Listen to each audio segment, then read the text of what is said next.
Hello everyone and welcome back to Tier 11 to the top. And here we are today with the Jenkins and Jenkins League Cup final as Mansfield Hosiery Mills attempt to go back to back with a League Cup double. So we've already secured the league, as you'll have seen in the last episode, but today it's Cup final day and we are looking to avenge the recent league loss to Kimberley Miners Welfare. Obviously, it didn't hamper our chances to win the league, but we would really like to get revenge today in this cup final. As you can see there, we are the away side. We are playing at Kimberley's home ground, the Stag Ground in Nottingham, but that should not hinder us too much. In the build-up, there's been talk about the pitch condition not being particularly great, and we have claimed that we can play anywhere, so hopefully I am not going to be made a liar today. As you can see, the lineup here is the usual. The only change from the last two league games is that Kevin Cotter has come back in from his suspension, replacing Ryan Alexander at right back, and that makes the lineup of Maris, Pike, Bergin, Lynch, Cotter in the defence. Lowther, Gibbon, Jarvis, Sesse and Binns in midfield, with Feeney up top on his own. Let's get ahead and win the cup final. And it's an early corner for Hosiery Mills. Jarvis whips it into the box, cleared away. Lowther with a header, hits the bar, and it's on back out for a corner. That was very, very close. There's nobody attacking the 6-yard box, but the ball's whipped in and it's dealt with. We really need to work on our set pieces. Everyone was huddled on the 18-yard line, and Kimberley have broke, but it's intercepted, and we won't see where that goes. Lynch has got an early yellow card. 10 minutes gone. And now we've got a free kick. Puts it into the back. Feeney at the back post. He's headed it in and it's a goal. It's 1-0 after 24 minutes. Kieran Feeney. A lovely free kick. Lofted into the 6-yard by Pike. As we see the replay here. Just outside the 6-yard box. Feeney nods it home. Easily defeats the keeper. 1-0. Kimberley are so far not in this game. Half an hour gone. They've yet to have a chance. And it's another... I thought that was going to be a duplicate of the first goal. Pike with the free kick, but Feeney heads over. And we are now having a corner. The pressure is on. We can do with getting a second. Jarvis into the box. Binns is... And it's just over the bar. We've gone very close with several headers today. We've had 12 shots so far in this first half. And here with a Jarvis free kick. Puts it into the box. Binns there, and that's close as well. Just wide of the post. We need to be getting more of these headers on target, but the highlights just keep on coming. Thrown from that far side. Feeney's in the box, and he's headed it in, but he's offside. I think the flag has gone up. Let's catch the replay here just to double check, but Pike puts the ball into the box, and Feeney's just stood there. He should have back. His header goes off the bar, Tony Yeboah style, but it will count for nothing as we edge towards half-time. Kimberley have finally got a shot. It was off target. We didn't see it anyway. There we go. Half-time here at the Stag Ground. A massive 363 fans in attendance. 103 of those coming fully away side. The Mansfield Hosiery Mills faithful. Here to see us capture a cup and league double. Here we are, a free kick again. Similar to the first goal. Pike puts it in, but nobody can get onto it. It's headed away, but Lynch has got it just on this side. Ball back into the box. Feeney can't get there. And it's dealt with and cleared away, but not for long. Bergin gets it. Gathers it into the box. Feeney volleys it home for his 25th goal of the season. And that puts us 2-0 up. And touch wood, we are cruising through. Kimberley have not been in this game one bit. Bergin lofts it into the box. Feeney holds his run this time and volleys it past the keeper. Very little the Kimberley keeper could have done there. There with another throw in here. Pike into and then into the box. Feeney can't get on the end of it, and it's cleared away. Kimberley looking to break. It's intercepted by Lowther. Feeney, Sesse. We're passing the ball around lovely here. Ball into the box. Feeney for his hat-trick, but he can't quite get there. The goalkeeper gathered it up and launches a big throw out to the front man. And it's played back. Good hold-up play there from Kimberley, but the end ball is no use. Finds Cotter, who can't quite find Feeney up in our own front third. Kimberley passing it around. That's a terrible back pass, and it's nearly gone over the line. We saw that in the last game. And that was very, very close. And put it out for the corner. Kimberley are in all sorts of trouble right now. Leppanen there with the corner, who's come on for Jarvis, who picked up a knock just in the beginning of the first half. We're now 75 minutes gone. Cruising forward. This is looking like a comfortable victory. Into the final 10 minutes, and not much is happening now. We are cool, calm and collected. 5 minutes to go. A highlight here for Kimberley with a free kick. Put into the centre. Ball over the top. Lincoln's got there, and he's offside. He's offside. I thought we were going to be in for a very, very tense final 5 minutes. But Chris Lincoln did not hold his run well. We'll see the replay here. He's just straight offside, I think. Yep. Good finish, but we'll count for nothing as we get to the last 3 minutes of added time. And Mansfield Hosiery Mills are League Cup winners. Here we are with our second trophy of the season. 4 trophies in 2 years. Fantastic display. There was never any doubt today Kimberley were not at the races, and we are cup winners. Fantastic display from Kieran Feeney. 2 goals, one with his head, one on the right foot volley. And wow, that's a perfect end to the season. So in the second part of this episode, we will be having a look over some of the season reviews and awards, and having a quick summary of the season. Before next time out, we're going to go over what's happening in pre-season and kick off the new campaign in Tier 9. So we'll start with the overall best 11. 6 new players featuring, obviously it's only Season 2, so there's not much to go on. There's only a season in Tier 11 and a season in Tier 10, but the starting 11 of Maris, Pickerel, who has left us obviously, Render, who has also left us, Lynch, who is still with us, and Bullock, who has left us. So a lot of that defensive line is no longer with us and has departed the squad this season. Midfield of Gardner and Sesse, who's now dropped back into the centre of midfield. So Brad Binns has obviously made an impact in his few games with the club. He's managed to get into the overall best 11. That shows you how well he's been playing. Gardner obviously retired at the end of last season.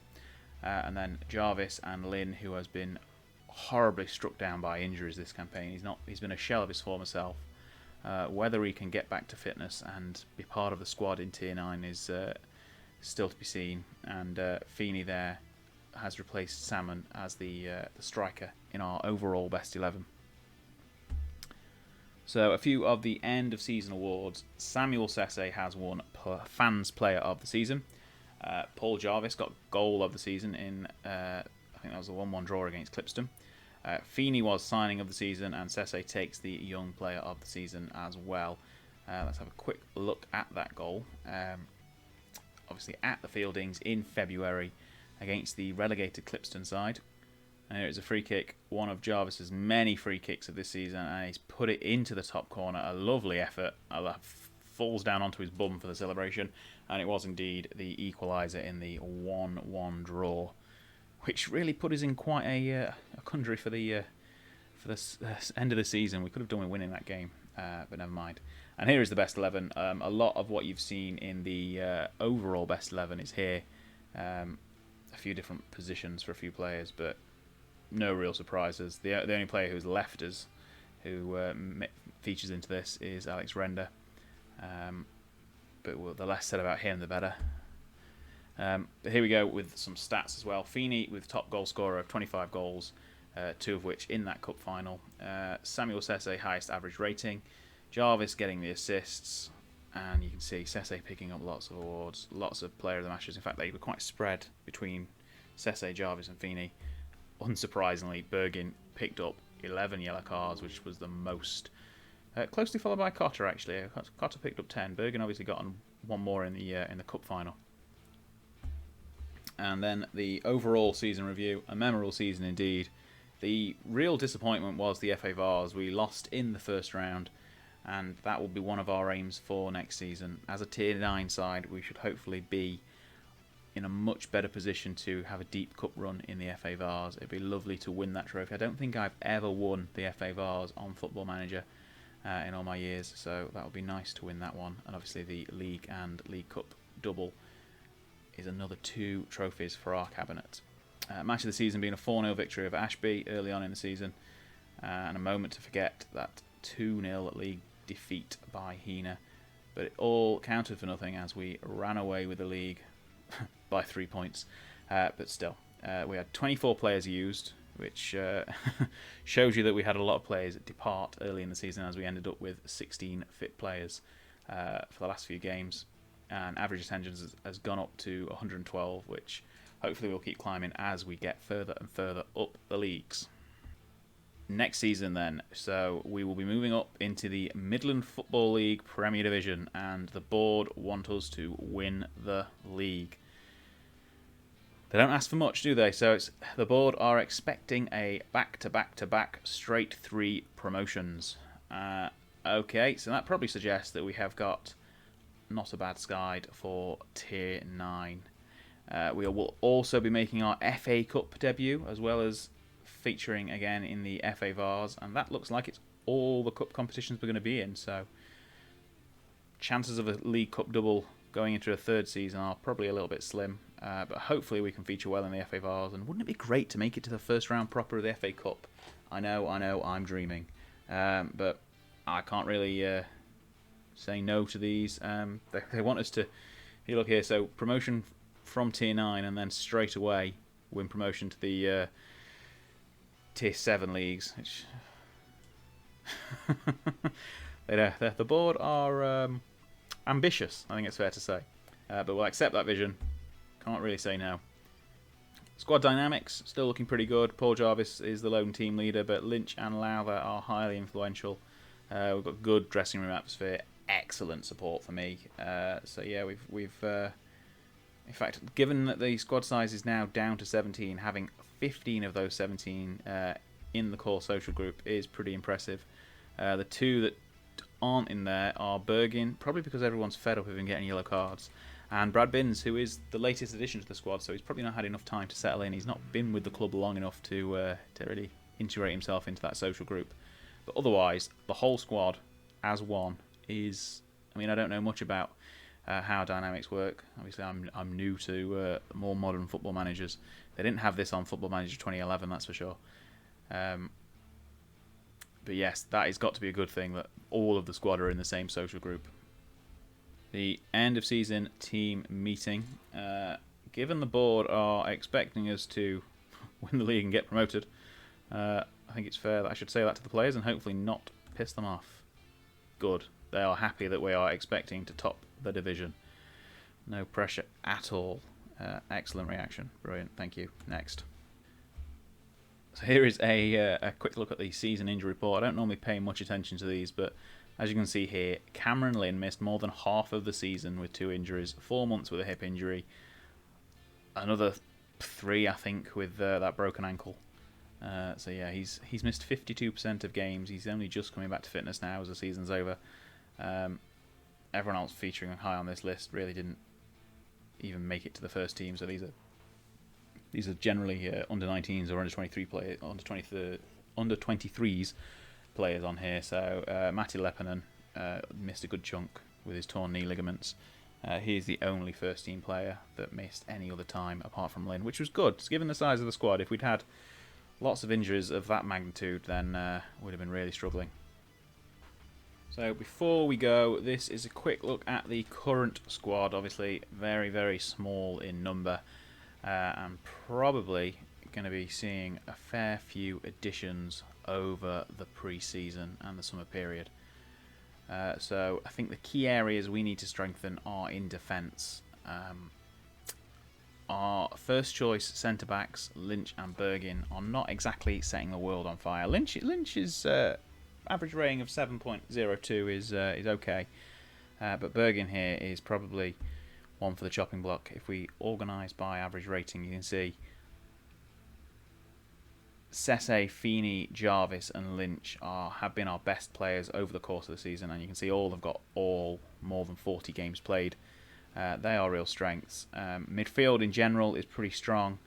Brad Binns ended up playing 20 games in the end. I didn't realise he'd come in that early into the season. Maybe that's why he featured in the best 11. But yeah, Bergin is one I'm looking to replace. And equally, the bench is not exactly stellar. We've managed to get a whole season with just one goalkeeper. So Teddy Maris has kept his fitness all season and managed to play all 46 games. So I'm very happy with that. But probably need to get a second choice or maybe a even better goalkeeper. Although Maris is only 19, so he's going to improve. But yeah, I think the target over the summer are going to be some extra defenders. Yeah, we've just not got enough in the ranks to really have any sort of rotation. As we say, I'm going to highlight him again, but Bergen here is the weak link, so we'll probably be on the outs. Obviously, we've got quite a lot of players tied down to contracts until the end of next season. There's a few here that we haven't. I think Sean Batt is retiring. Youngsters Leppen and Alexander are probably going to get an extension. And who else hasn't got a contract for next year? Salmon hasn't, but given his 2 late goals that clinches the league title, we'll probably throw him an extra season as well. And that's about it, really. So Bergen is the only other player without a contract out to the end of next year. Obviously, Binns and Kalo are on amateur deals at the moment, which we will probably have to correct at some point going forward. Right then, that will be it for the season.